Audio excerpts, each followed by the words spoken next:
Greetings, beloved brothers and sisters.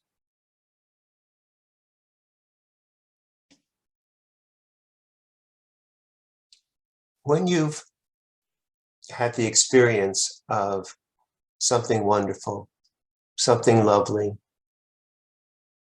a situation or a circumstance or a person that makes you happy,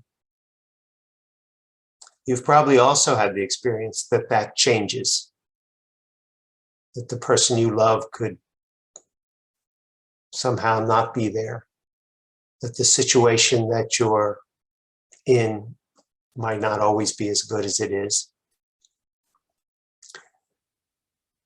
And all of us have had experiences where we had something and we experienced that we lost it.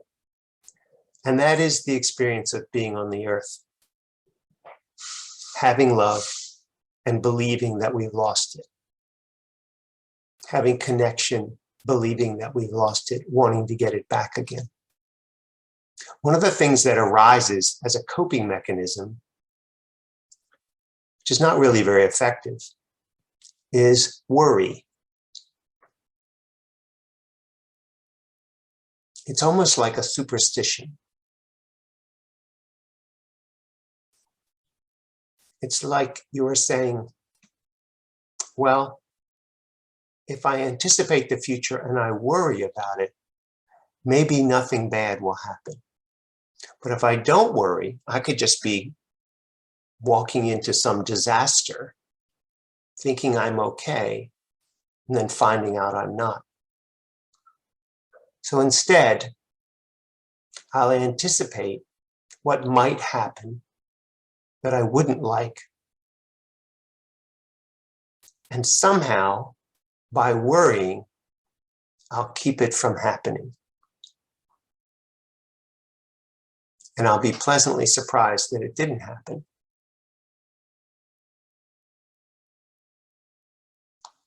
The only problem with worry is that you don't get to experience happiness.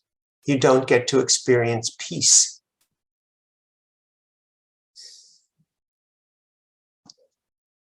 So even if things did turn out okay, and even if your worst fears were not realized, moment to moment, you didn't have the experience that you wish to have.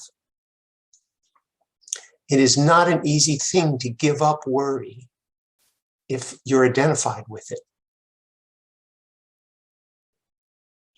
It takes courage, in a sense, to replace worry with faith. To say to yourself, I'm completely taken care of right now. And what will be, will be. And the grace of God goes before me. All I have to do is be in touch with that. And whatever comes up, I'll be able to deal with that because I'm resting in the peace of God.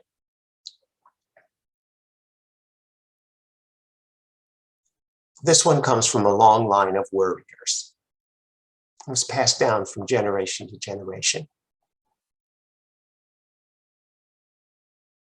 And it is very much like a superstition.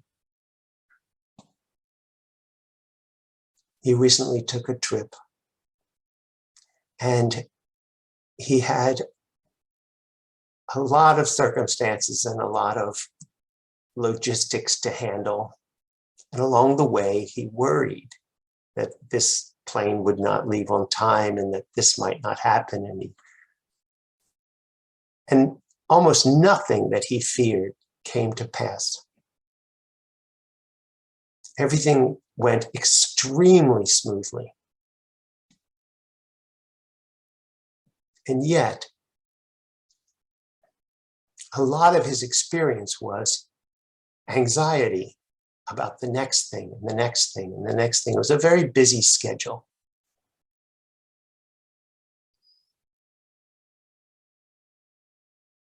And after a while, he just wanted to come home, where at least he had some structure. and he wasn't making it up as he went along.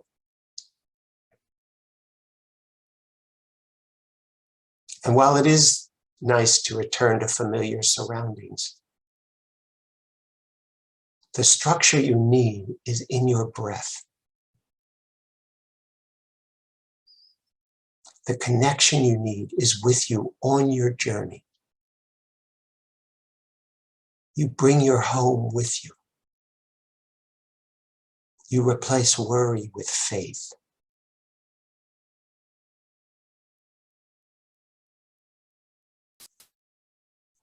And thereby get to enjoy your life.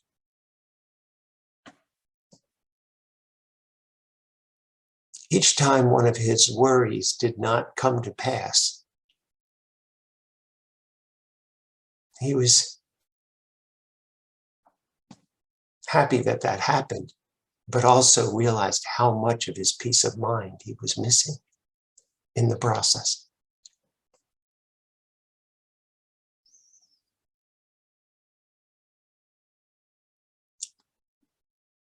Even if all the circumstances turn out wonderfully for you, and all of your planes take off on time, and you get the rental car that you want, even if all these things come to pass, they're not worth anything if you don't have the experience of joy and love and peace and faith that you are. You can bring this forth in every circumstance.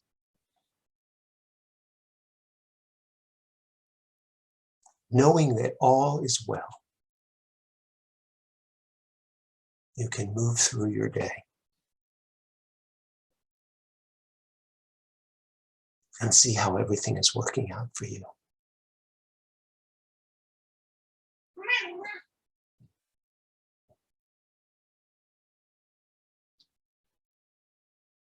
Take as much time as you need. The lesson can't be learned until it's learned.